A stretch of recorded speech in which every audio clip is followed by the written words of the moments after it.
Okay, big pro anime argument number 2. And this is the Japanese voice acting industry, or the seiyuu industry.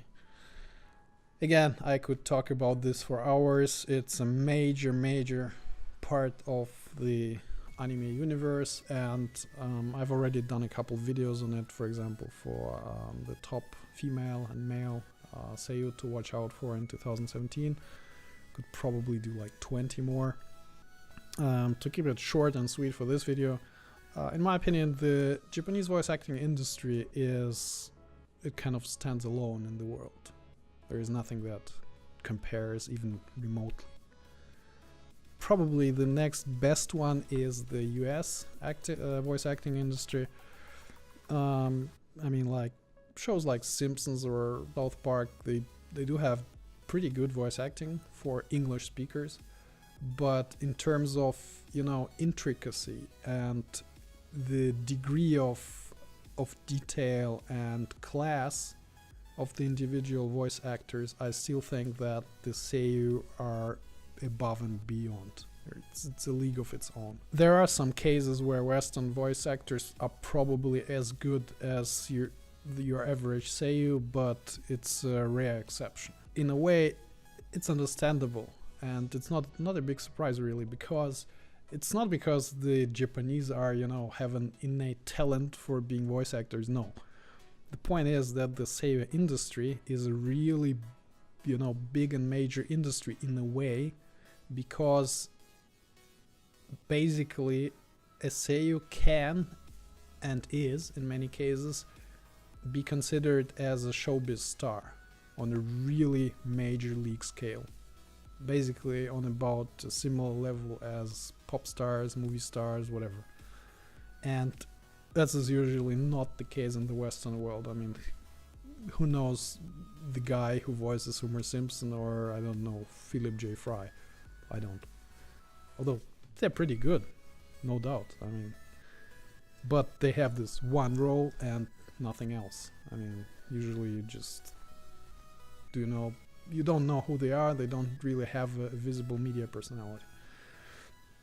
In the seiyuu industry, it's completely different. I mean, the star seiyuu, like the ones that I've covered in the previous videos, they're superstars. I mean, Hanazawa Kana gathers a hall of 1,000 people, each paying $100 just to see her do an interview.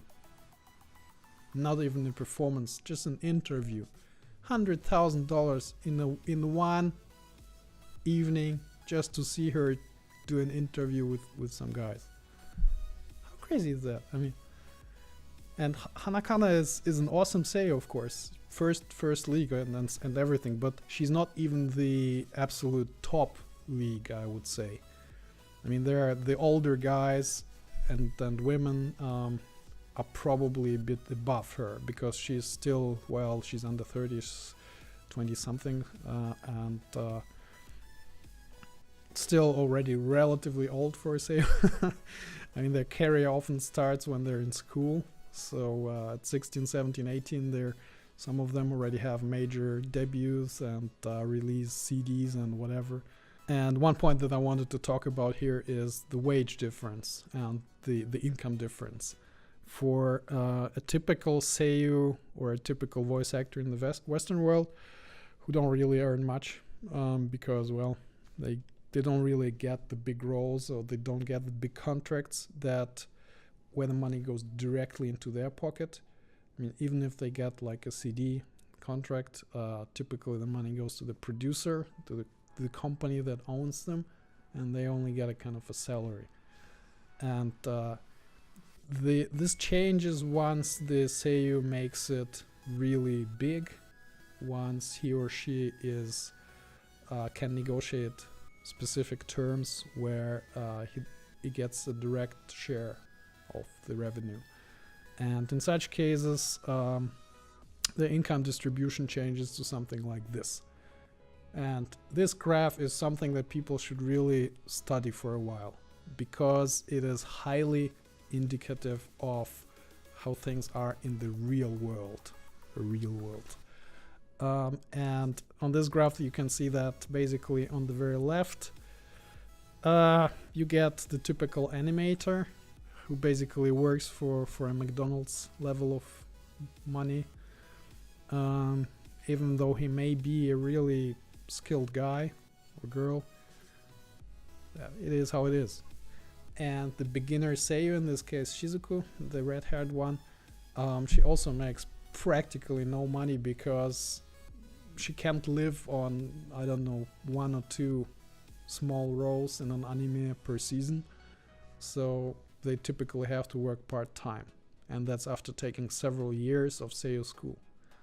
And the depressing thing is actually in this graph that the level of income does not really dramatically increase as you go from left to right, because even the chief animator or the production assistant or something, they also get, I mean, their salary is a bit better, something like 40, 50, 60,000 per year, but it's not bad. It's certainly not bad, but then you get to the right end of the scale, and this is where it's at. I mean, this is the top league of Seiyu, the major ones, and there the money just explodes because they get the big CD contracts, they get lots of, you know, money on the side, advertising, whatever, and yeah, it kind of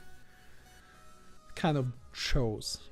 And people, of course, are all very desperate to get to this point, and so the competition for the main roles, for the nice roles in anime, and actually even for the smaller roles, the competition is really fierce. It's intense, and many people audition for the same role.